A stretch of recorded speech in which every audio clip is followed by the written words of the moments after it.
Welcome to the Wharton Global High School Investment Competition Meet the Experts series. I'm Diana Drake, Managing Editor of the Wharton Global Youth Program. At Wharton Global Youth, we use the opportunities of the Wharton academic community to educate, inform, and inspire pre-college students to explore business and finance and become leaders in the global economy. We are always excited to see how far our Wharton Global Youth community reaches around the globe. So before we get started, please let us know in the chat channel where you're joining from today.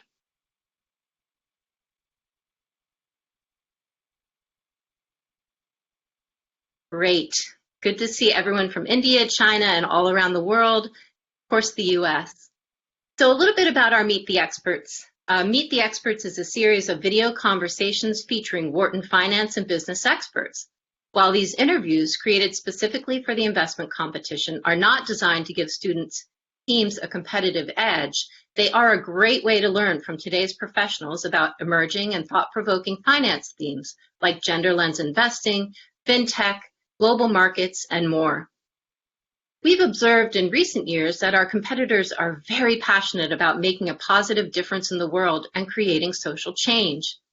Many of you choose to support companies that are focused on doing good, not just making profits. You are investing with purpose, which can take different forms like impact investing, socially responsible investing, and ESG, or environmental, social, and governance investing. Today, we're discussing this intersection between investing and social good with Wharton Professor of Management and the Vice Dean of the Wharton Social Impact Initiative, Katherine Klein. Professor Klein is an award-winning organizational psychologist and teaches courses on social impact, leadership, organizational change, and research methods.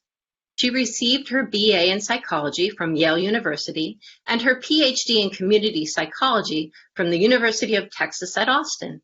Professor Klein, thanks so much for joining us. Thank you. It's great to be here with you, and very exciting to see where all the students are coming in from India, Vietnam, London, Georgia, Malaysia, and on. I know. Pennsylvania and more. Very exciting. Yeah, I love to see that too. It's great how far our reach goes. So you do so much fascinating work, and I'm really excited to get the chance to speak with you about it. But I don't want to get too carried away because we only have half an hour today. So let's start with the Wharton Social Impact, and then we can talk specifically about sustainable investing, okay? Great. So a little bit of background. The Wharton Social Impact Initiative has a mission of strengthening the role of business in creating a more inclusive, equitable, and sustainable global economy. The initiative is inspired by the vision of business and capital markets working together to devise sustainable solutions to the world's greatest social and environmental challenges. So I was hoping you could talk a little bit more about the Wharton Social Impact Initiative's work and also your responsibilities as Vice Dean. Thank you. So the Wharton Social Impact Initiative is now 10 years old. We are a center at Wharton, and we work across all the different departments, different faculty members in different areas, and we really see our mission as twofold: building the evidence base and building the talent pipeline for the positive impact of business. So when we talk about building the evidence base, this is really meaning that we do research on how do you actually use the power of business to have a positive impact environmentally or in society. What does that actually mean? How is it possible to combine purpose and profits? Is there a trade-off? And we also are supporting and working with faculty who are doing research into specific topics, whether that is how do you reduce crime in cities, and does it make a difference if there's a lot of business activity in the city? Where does gender bias show up? Where does racial bias show up? What do we know about different environmental challenges? So that's our research. Much of our research is specifically focused on impact investing.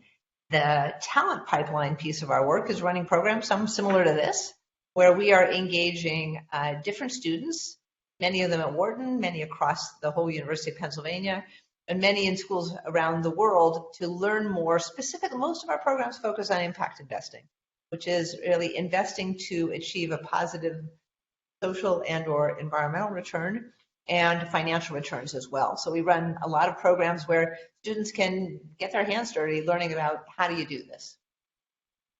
Terrific. Yeah, I love reading and following the Social Impact website. You guys always have amazing things coming out of there, whether it be a podcast or new research, or it's just really amazing.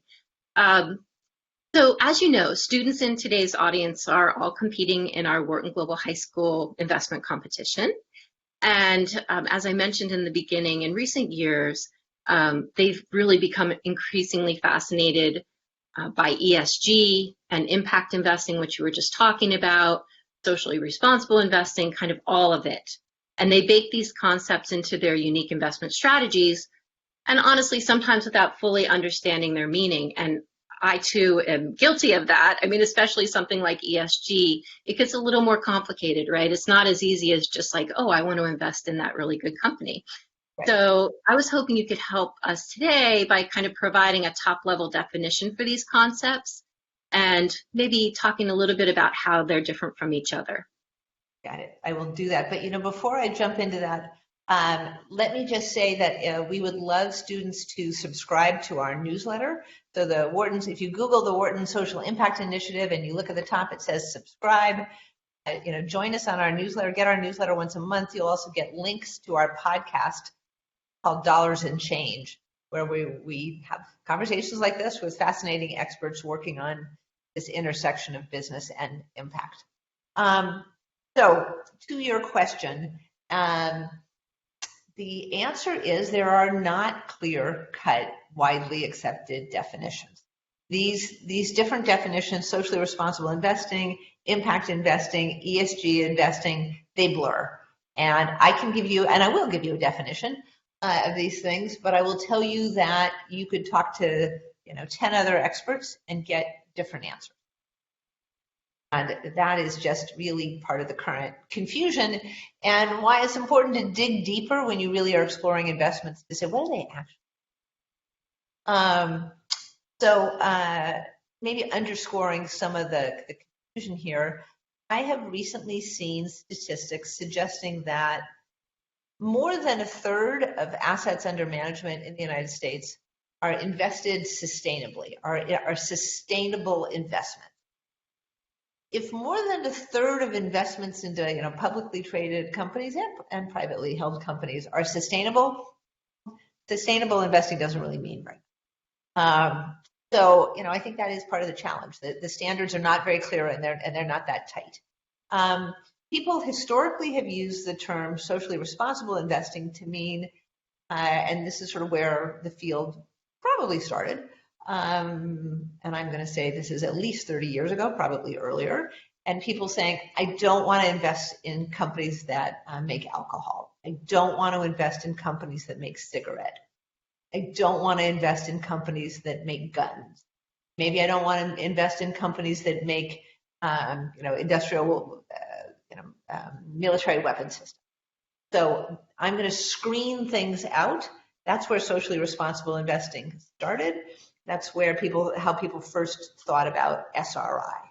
But again, the term gets used in different ways now. Impact investing is typically defined as a strategy of investing to make a financial return and investing with the intention of having a positive social or environmental impact. So the typical definition says intentions matter. We care about what people are actually trying to achieve, and we're going to look for that. And we're not just screening out the bad. We want actual positive impact. So maybe we're investing in a solar energy company. Maybe we are investing in microfinance and giving loans to people who would have difficulty growing their businesses otherwise. Maybe we are investing with a gender lens and saying we want to invest in ways that benefit women and girls. Maybe we are investing in farming in ways that are as environmentally positive as possible, or maybe we're looking in beyond meat and looking at alternative meats and products because growing cattle is so bad for the environment.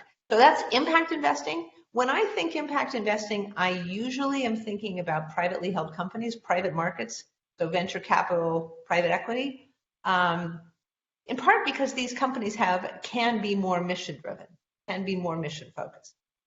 ESG, it stands for environmental, social, and governance.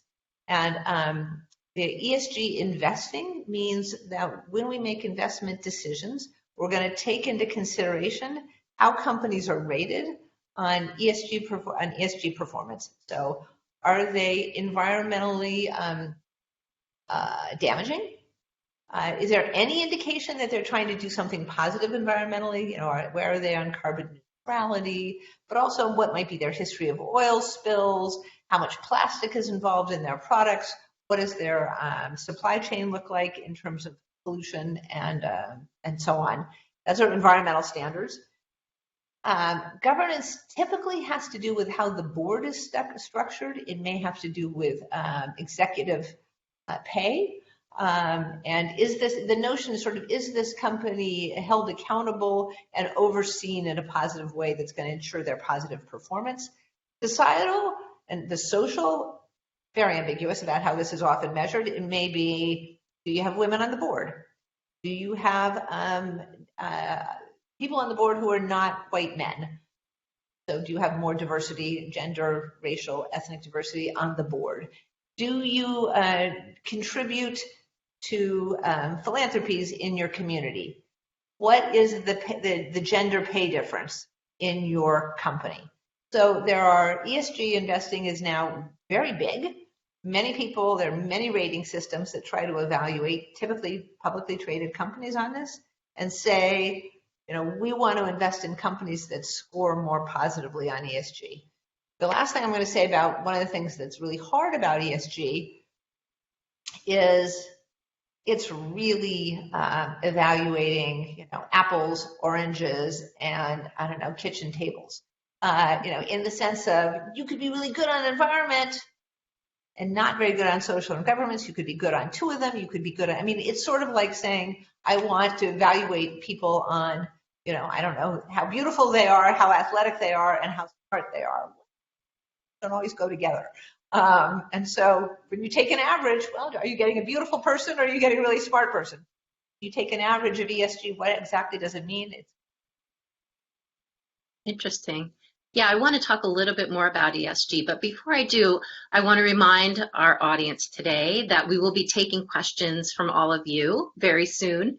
So please feel free to drop those questions in the Q&A at any point, and we'll be excited to get to them.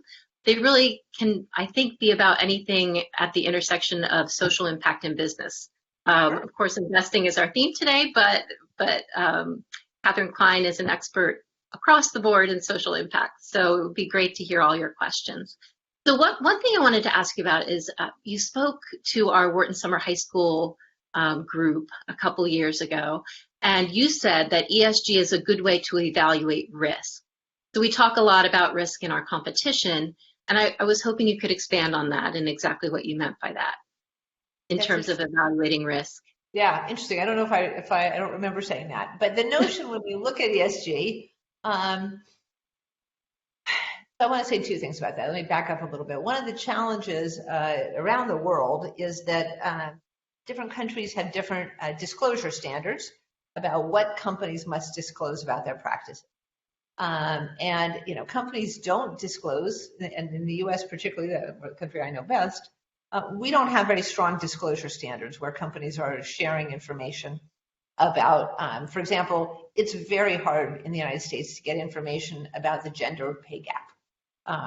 You know, it's actually quite interesting. You can get more of this in the UK than you can get, because companies are required to disclose this in the UK, but not in the US. So getting this information is difficult, and rating systems are making estimates and guesses, right, from the information they can gather and from the information that companies share. The notion when we talk about risk around these things is that companies that have more environmental hazards and more environmental degradation are likely to have that again, and they will face you know, they risk facing legal action, they risk taking a reputational hit, They risk having big lawsuits against them and so there's a risk that they're going to perform poorly. It's also a risk on other dimensions. The hope is that if you have more diversity on the board, how strong this evidence is very complicated. But the hope is that if you have better governance, better oversight, better diversity, you will make better decisions, and you will have fewer risks associated with that. So it's really about lawsuits, reputational risk, hazards and events, other kinds of risks is how I would think about it, as opposed to being just a more reliable, safe bet. How is this kind of explosion in sustainable investing? How do you feel it's actually changing business? I mean, and how much authenticity is there? Because, obviously companies are going to want to respond to this by perhaps being more socially focused or doing more social good, right? But then there's also this term out there called greenwashing, which is, not necessarily, there isn't a lot of authenticity behind those actions, say, around the environment. Do you think that, it's actually having an impact on the business world, sustainable investing?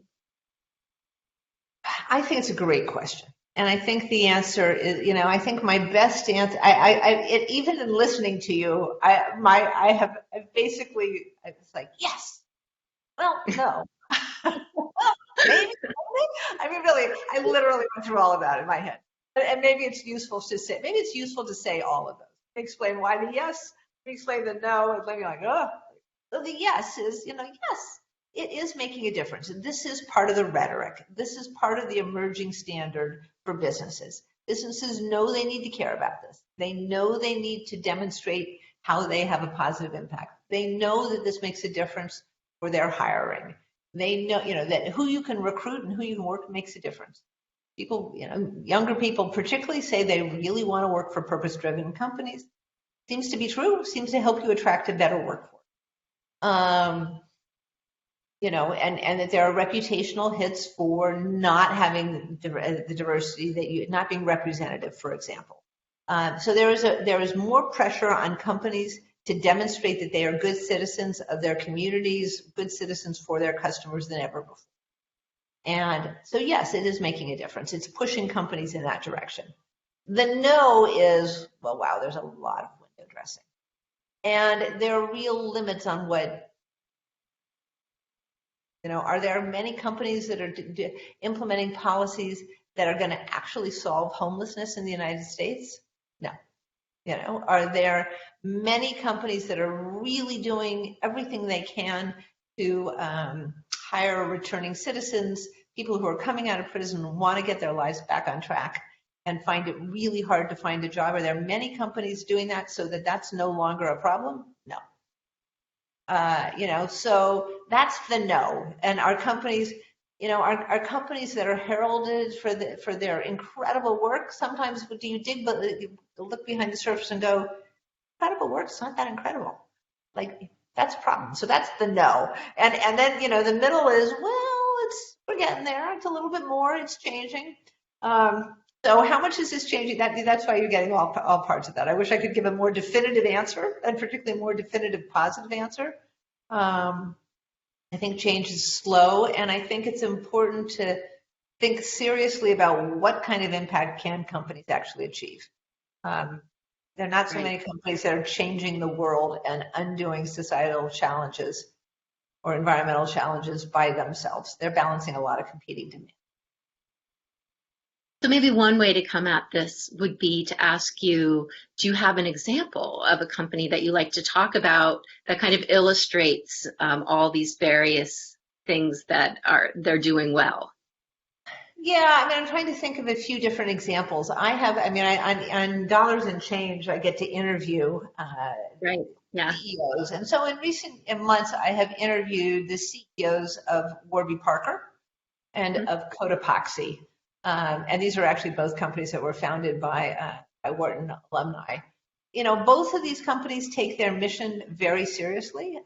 They have products that they are selling. Cotopaxi is selling outdoor gear, but they're paying a lot of attention to their supply chain and where are they manufacturing their materials, who's manufacturing their materials, and with a goal of making a difference along the supply chain, and who are the workers across the world who are producing the cloth and so on that goes into their products. They have made a major effort to pivot during the pandemic and to provide social benefit. They give away 1% to 2% of their revenue, I'm virtually positive, every year. So they're giving away, they're doing a lot of philanthropy. And they pride themselves on being good employers. So those are all examples. Warby Parker does a lot of similar things. Warby Parker has been very involved in philanthropy. They've tried different variations of the buy one, give one model. So those are examples. There are smaller companies that are working particularly on, that are working to, for example, help people who are coming out of prison find jobs. Those are smaller. Those are smaller companies. There are companies that are working to increase people's likelihood of buying electronic vehicles. So there are smaller companies doing this. So those are some examples. Great. Yeah, it helps to illustrate it. So how would you guide a novice investor who wants their financial investments to chase a greater purpose, not just profits? What would be some of the things that you might say to them? Yeah. So I think the one thing I would say for sure is that you need to really look, the more serious you are about this, I would say look behind the rhetoric. So when you say, when you see a fund that says we're, leading ESG investors, or we're leading with sustainable finance or sustainable investing, I would look hard at where they're actually investing. So look at the companies that are part of their portfolio and say, how are they screening this? And they should be able to tell you how they're screening, how they're screening and evaluating potential investment. So, to give you an example, I was looking at a fund yesterday that was, heralded as this great sustainable investing fund, and with a real positive impact, and it listed in this database their portfolio companies, and leading in their portfolio companies were Amazon, Google, and Cisco. Like, I don't think these companies are really out there changing the world all that much for the good. Interesting. Criticisms of Amazon's pay policies. Google's an amazing company. I use it all the time, but is it changing the world? It does a lot of things really well, but and I will say that my daughter works for Google, and so on. So, but there are other screens that you can look at that you can really see something, and you see something really thoughtful. So I would say, dig a little, look at which companies, which funds are getting press, and dig in to learn more. Yes, research is always great, and it's something that we emphasize in our investment competition. So more research is great. All right, I'm going to switch over to some student questions now. We have a couple in here for our last 5 minutes or so. Greg would like to know, what are the main challenges to the continued growth of sustainable investing? I actually think the biggest challenges have to do, there are probably 2 or 3 challenges. One is, as I said, there's a risk here that sustainable investing becomes so popular, and it means less and less. That it gets this greenwashing possibility, that it gets tagged on to so many things that it doesn't really mean anything. So I think what's tricky there is that in some ways that's very good for the growth of sustainable investing. The less it means, the easier it is to grow sustainable investing. What we really want to see is that it is growing, but that these labels and this information actually mean something. So I think understanding what these labels mean, understanding the criteria, really getting serious company disclosures, that's what's will be important to grow it and to have real impact. Yeah, and I'm going to throw this one at you from Ada, because I think it's a great question, because it's a question of balance. How much weight should ESG take up out of all factors of consideration when we invest in a stock? So that's kind of interesting, right? So you're thinking of so many different things when you're trying to build your portfolio, and I guess she's wondering, Should ESG be the whole thing, or should it just be a piece of my consideration? I think that as an investor, you always have to make these calls, right? That's right. You Yeah. are, you are always making these calls, and at some level, right, there's a really personal values question. How much do you care? How much do you care? Do you care how a company treats employees? Are you comfortable with investing in a company that doesn't pay its people a living wage? Are you comfortable investing in a company that is a major polluter? Are you, comfortable investing in a company that has a long reputation and history of violations of different kinds? So that's really, I don't know that, how much weight should you give? Those shoulds are, I think, are really up to you individually. You could also say, are you comfortable investing in a company where you don't trust management or where you don't see major growth opportunities? I would say that usually we're actually surveying impact investors and we're asking them how they weigh different criteria and these are impact investors investing in specifically looking for privately held companies. And, most of what we see is they're absolutely investing. They want to see a strong financial model and potential financial growth. They absolutely want to see a strong commitment to impact and evidence of impact, and they absolutely want to see a management team that they believe in. So those are the three things that most impact investors are saying are most important. But I really think this is a personal question. How much, and I saw there was another question that was asking about a trade-off between ESG and rate of return. The best evidence I'm seeing is that there should be no trade-off. That there are many people saying that ESG is beneficial. And again for financial returns, I'm not seeing a lot of evidence that suggests that there is that you take a hit when you invest in ESG. Some of that has to do with these rating systems are again, these are when you can invest in companies like Google and Amazon as really examples of sustainable investing, it's not like you're going to take a big hit. Companies do measure up on many metrics.